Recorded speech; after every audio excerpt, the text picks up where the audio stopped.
Actually, it was a lot like a spiritual epiphany. And before that, I would have experiences, psychic experiences, but I wouldn't want to talk about it with anybody. I buried it inside myself. I was working overseas. I was doing intelligence work. I wouldn't talk about psychic things.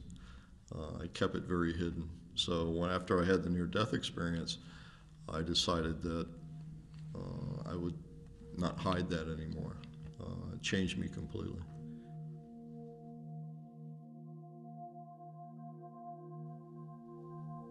That you couldn't die, that there was no reason to be afraid of anything, that God was a white light energy.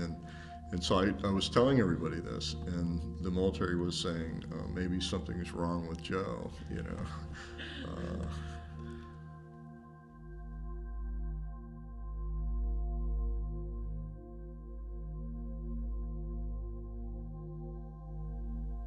The way it happened is they said, how do we find people that are psychic in the military? They said, well, we'll look at people who did jobs where they shouldn't have been able to do those kinds of jobs very well for very long. And they discovered that I was one of those people.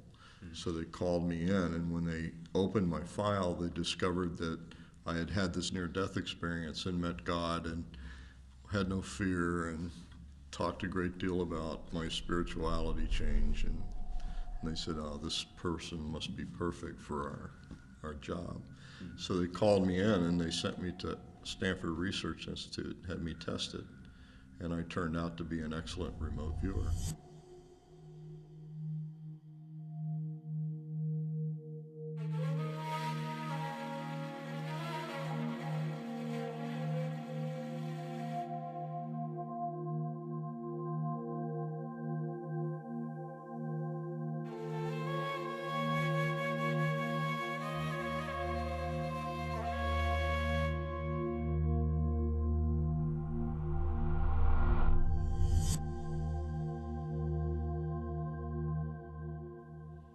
The original investigation into remote viewing started in 1972 at Stanford Research Institute. That was when Ingo Swann and Hal Puthoff first started their investigation into remote viewing. The U.S. military did not actually start the Stargate Project until October of 1978. That was the actual use of remote viewing for intelligence collection purposes.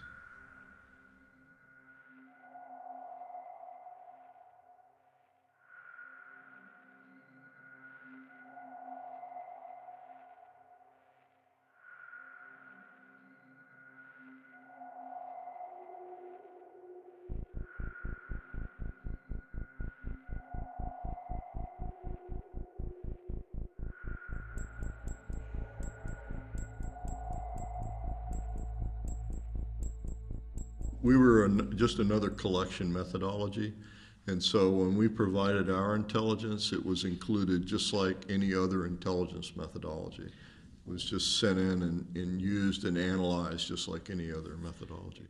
There's kind of a belief that because so many agencies use the remote viewers that the military supported remote viewing. It really isn't true. Because it was successful and because so many agencies used it, doesn't mean that the Army was happy about it. It was more like a knife fight in a phone booth every year. It got funded because it was successful, but it was funded by Congress. And so Congress kind of forced the issue, forced that it be used because of its success from year to year.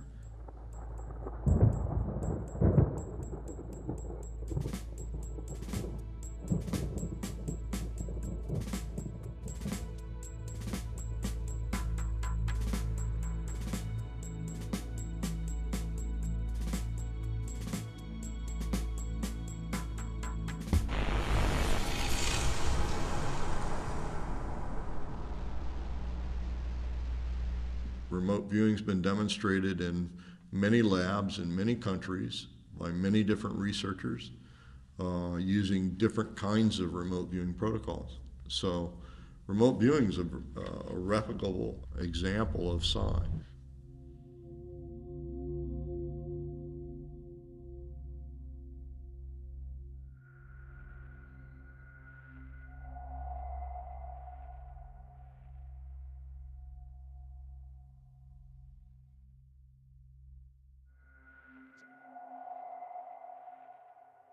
I do missing persons cases. That's much more difficult. Some people don't want to be found. Some people are moving a lot, so the information has got to be used very quickly. Sometimes the information is hard to equate to an actual location on the ground. When you do remote viewing information, it's very difficult to be precise. Information sometimes looks the same for different cities. When I develop information for a missing person, I have to describe the city, the location within the city, the neighborhood within the location, the building within the neighborhood, and all these things have to be very, very precise. And when you're dealing in Japan, as an example, within Tokyo, there's 16 million people in Tokyo. The city's 160 by 80 miles. All the buildings in some areas for an 8 by 8 mile area all look alike. As an example, in my demonstrations of remote viewing on national level television, I've done now 86 demonstrations of remote viewing. That's on television. Out of those, I've done, in Japan as an example, I've had 13 appearances on television in Japan. That's done live on camera. I've looked for 26 missing people on television. I've found 10.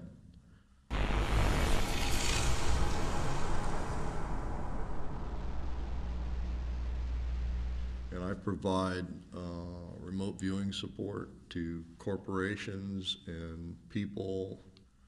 I find minerals, oil and gas is not a problem. I find gold, silver, platinum. I make a large amount of money for companies.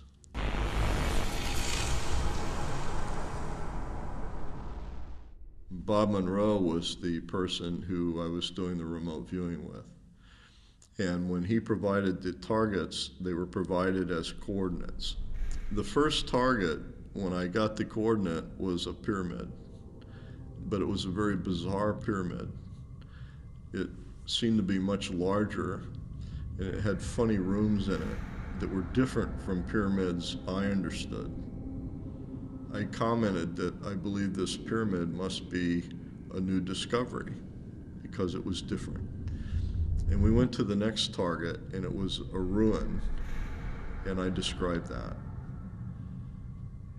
I went from target to target, and as I was doing these targets, I was getting an impression of great age, very ancient targets. And so when I was asked how old these were, I said, oh, these are at least 1 million years old. These are very old. And that didn't make sense to me. And another funny thing about this particular target, one of the targets I was working on, I said, the sun looks very strange, very bizarre. So when I was through, and I finished all of the remote viewing, I came out of the remote viewing room because it was a dark room that I was in. And I was standing and talking to Robert Monroe. And then Skip Atwater came into the room, and he said, do you know what targets you were working on? And I said, yes, they were ruins somewhere. And he said, you were working on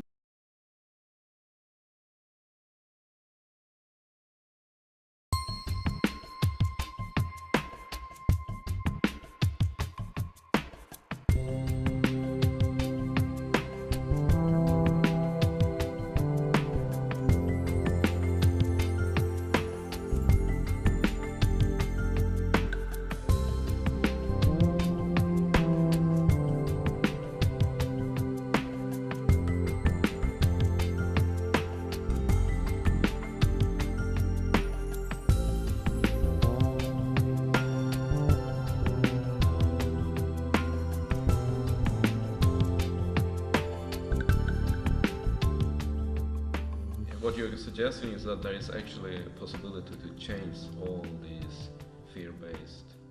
Absolutely.